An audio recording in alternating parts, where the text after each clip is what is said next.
Cara, tem alguns jogadores que realmente precisam parar, olhar para sua própria carreira e repensar algumas coisas. O time onde está, o seu jeito de jogar e até por vezes seu comportamento fora dos campos. Vamos usar o Antony como exemplo, um cara que saiu do United contestado e tido como uma das maiores enganações do futebol mundial, que conseguiu se reerguer no Betis e até voltou para a seleção brasileira, uma retomada de carreira absurda. Por isso, no vídeo de hoje vamos ver 10 jogadores que poderiam repensar o rumo de suas carreiras e como cada uma de suas quedas aconteceram. Bora lá!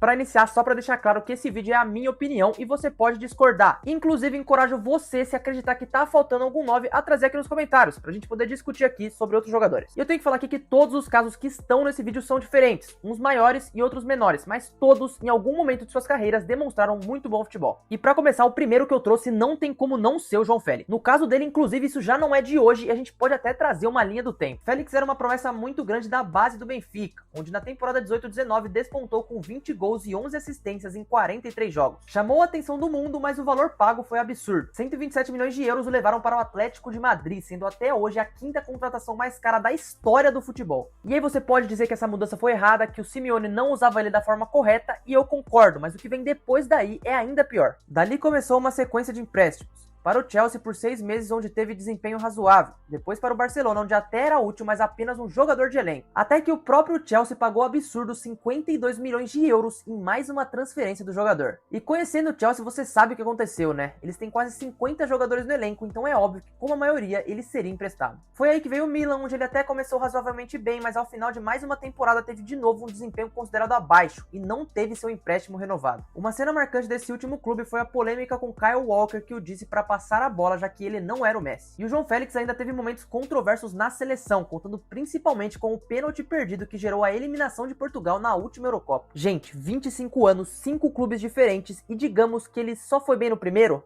Pode ser. E olha, o próximo movimento dele deve ser sim para um clube menor pensando em Europa. E ele até foi cogitado no Flamengo recentemente, o que eu não sei se ele gostaria, mas seria uma baita de uma oportunidade e vamos ver o que vai acontecer, porque no Chelsea a gente sabe que ele não vai ficar e provavelmente vai ser emprestado de novo. Aproveitando que eu falei de um cara muito novo, mas que já passou por 5 clubes na carreira, o próximo também vive algo muito parecido, mas no caso dele ele só tem 20 anos, tô falando do Vitor Roque. E nem tem muito o que dizer ainda sobre sua passagem no Palmeiras, porque o declínio dele começou antes. Voltando para o início, o Roque teve problemas internos no Cruzeiro que o fizeram rescindir o contrato e se juntar ao Atlético Paranaense. Lá ele se tornou uma das grandes promessas do país ao lado de Endrick, se juntou ao Barcelona por um valor que superaria 70 milhões de euros e era visto como um possível 9 para a seleção. Porém, em Barcelona não deu certo e ele foi para o Betis por empréstimo, onde também não foi bem, conseguindo ainda ir para mais um clube grande, dessa vez o Palmeiras. E essa pode ser a grande chance que ele tem, porque a visão do mercado sobre ele cada vez mais diminui. Pensa comigo, não deu certo no Barcelona, não deu certo no Betis, se não der certo no Palmeiras, com certeza a próxima transferência dele vai ser para um degrau muito mais baixo. Estou gravando isso durante o Mundial e até aqui Vitor Roque só tem 3 gols em mais de 20 jogos no Palmeiras como um todo, e a torcida tá perdendo a paciência. No Brasil também ele tá virando piada e ainda não atingiu nem perto do que se esperava, já que com essa volta ao Palmeiras outro valor alto, 25 milhões de euros. E gente, a gente tá vendo o Mundial, o Vitor Roque não tá bem e por muitas vezes a torcida prefere o Flaco Lopes. Tá longe de ser o cara que ele foi no Atlético, mas ele acabou de chegar no Palmeiras, e essa com certeza é a grande chance de retomar a carreira dele. E dependendo disso, vamos saber o nível de jogador que ele vai e que ele pode ser no futuro. E o Vitor Roque tá jogando com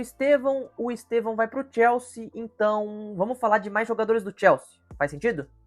Claro que não, mas releva. O primeiro que preciso falar é em Nkunku, mas no caso deles precisamos voltar para os seus tempos de Bundesliga. Após sair do Paris Saint-Germain, o francês chega ao RB Leipzig e por lá seus feitos são gigantescos. Na temporada 21-22, 20 gols na Liga e o prêmio de melhor jogador, enquanto em 22-23 levou a artilharia empatada com Füllkrug. Por lá também venceu 2 taças da Alemanha e chamou a atenção do Chelsea, que pagou 60 milhões de euros para tê-lo. E na boa, não dá para um cara como esse se tornar jogador apenas de UEFA Conference League, sinceramente. Digo isso porque esse ano ele fez 27 partidas na Premier e apenas 8 como titular, sendo muito pouco utilizado e jogando mais vezes na competição europeia, que mesmo que internacional é uma Série C. E ele perdeu espaço na seleção, ninguém fala mais dele, então buscar um novo rumo pode ser uma boa. Talvez voltar para uma Bundesliga ou até uma mudança na própria Inglaterra, já que o Liverpool até demonstrou interesse. E o fato é que ele ainda tem 4 anos de contrato com o Chelsea, então ficar lá até os 31 pode ser jogar sua carreira fora, porque teoricamente esse é o auge de um atleta. Outro que tá perdendo sua carreira aos poucos é o Sancho.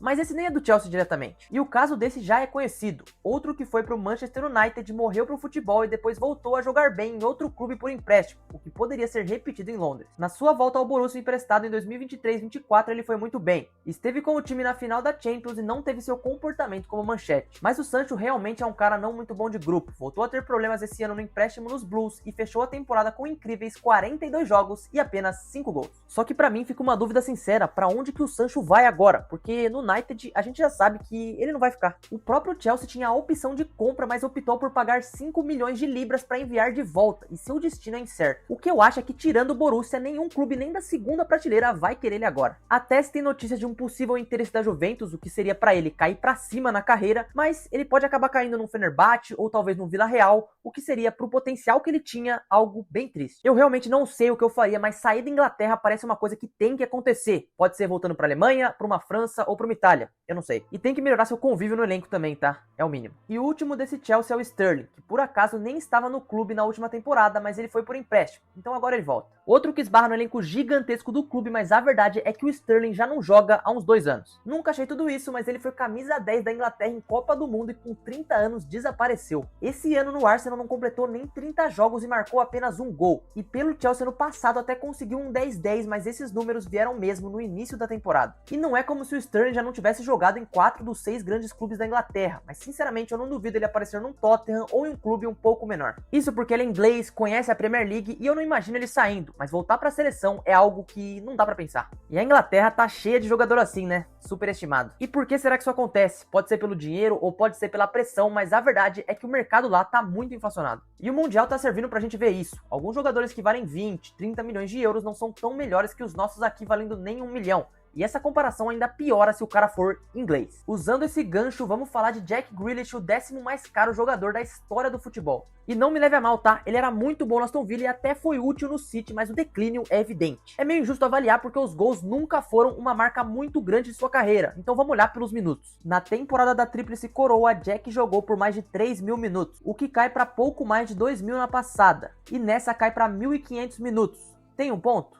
Talvez. Vamos lembrar também que ele nem foi incluído na lista do Mundial e com o City contratando Cherki, tendo Doku e outros pontas dos dois lados, não dá pra imaginar ele jogando com o Pepe. Ou seja, em uma temporada ele até foi bem, mas agora com 29 anos parece que vai ser a última chance de uma grande mudança na carreira e a hora certa pra fazer. Mesmo assim, o que dá a entender é que o Grealish está muito satisfeito com a situação dele, o que beira o inacreditável. De um cara que na Euro era muito importante quando entrava e peça-chave no City campeão da Champions a um jogador desprezível. Não sei se vocês lembram, mas em alguma época, por ser um jogador de grupo, foi até comparado se ter ele valeria mais a pena que ter o Neymar, o que é uma loucura absoluta e eu só coloquei aqui pra gente relembrar isso. Destino pro Grealish? Não faço ideia, mas se ficar no City vai provar que só quer sentar no contrato e já não quer mais nada da carreira. E o próximo é o Darwin Núñez, mas antes disso eu vou parar aqui pra pedir pra você deixar o seu like e se inscrever aqui no canal. Tô trazendo bastante conteúdo quase todos os dias por aqui e falando bastante de Mundial, então se você estiver gostando, por favor, me dá uma chance. Darwin no Benfica tinha sido um marco,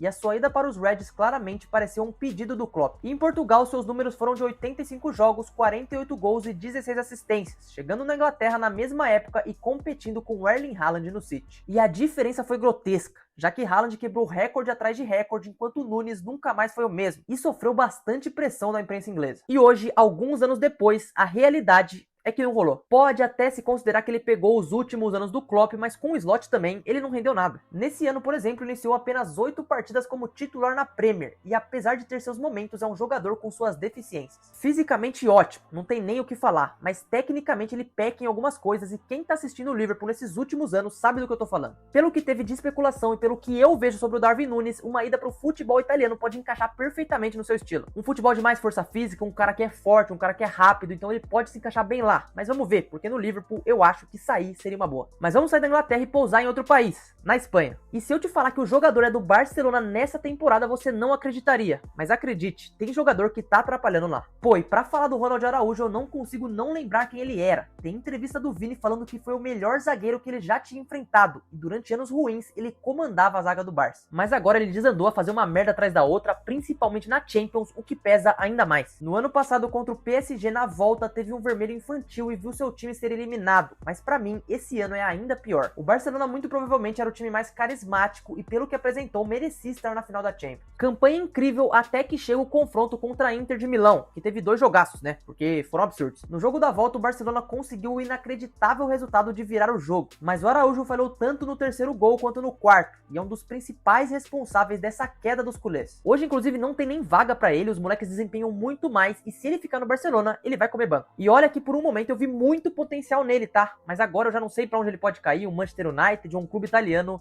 eu não faço ideia. Falta só 2, então pra finalizar, vamos voltar pro Brasil. E o caso do Dudu, que é de quem eu vou falar, é diferente, porque a maioria dos problemas que ele teve são resultados de coisas que aconteceram extra-campo. No Palmeiras foi absurdo, melhor do Brasil por muitos anos até a sua lesão no joelho, e aqui os problemas começam. Primeiro, aquela polêmica com uma possível saída pro Cruzeiro no meio do ano passado que foi anunciada, mas que o Dudu deu pra trás, e depois disso seu desempenho não tava bom. Em 19 jogos não contribuiu com gol ou com assistência. E aí começou aquela polêmica toda com a Leila, VTNC, e ele foi trabalhar no Cruzeiro. E chegando lá tudo parecia lindo, boa relação com o Pedrinho, a volta de um jogador que começou por lá e até jogou bem alguns jogos, mas no relacionamento esteve muito mal. Com o Jardim não deu certo, começou a ficar no banco, fez declarações polêmicas e o próprio dono do clube decidiu por sua saída. Aí eu te pergunto, se você vai sair do Cruzeiro brigando, pra onde é o único lugar que você não iria? Pro Galo, né?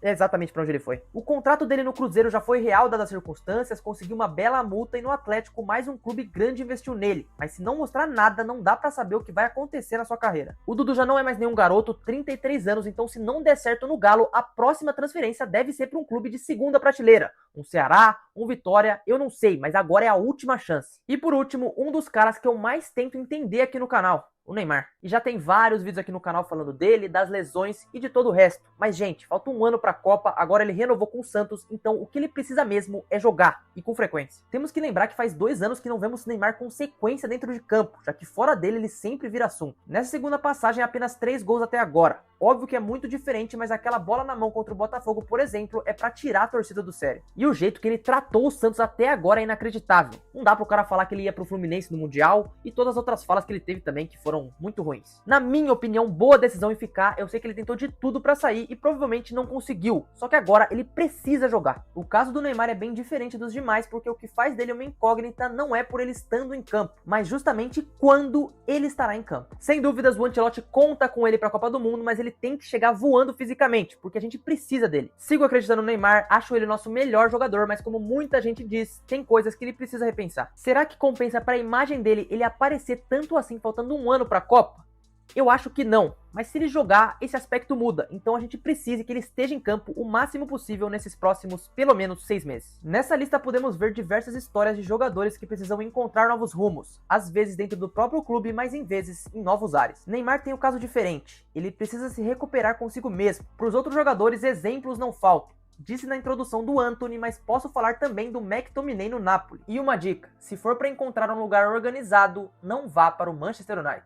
E eu espero de verdade que você tenha gostado desse vídeo, porque ele acaba aqui. Deixa nos comentários se você concorda comigo e outros jogadores que podem ter faltado. E óbvio, deixa o seu like, se inscreve no canal, que é muito importante para eu me manter aqui. Se quiser continuar comigo, tem outro vídeo meu aparecendo aí na tela e com isso a gente vai se ver em alguns segundos. Mas se não, eu me despeço. Um grande abraço, valeu, é nóis.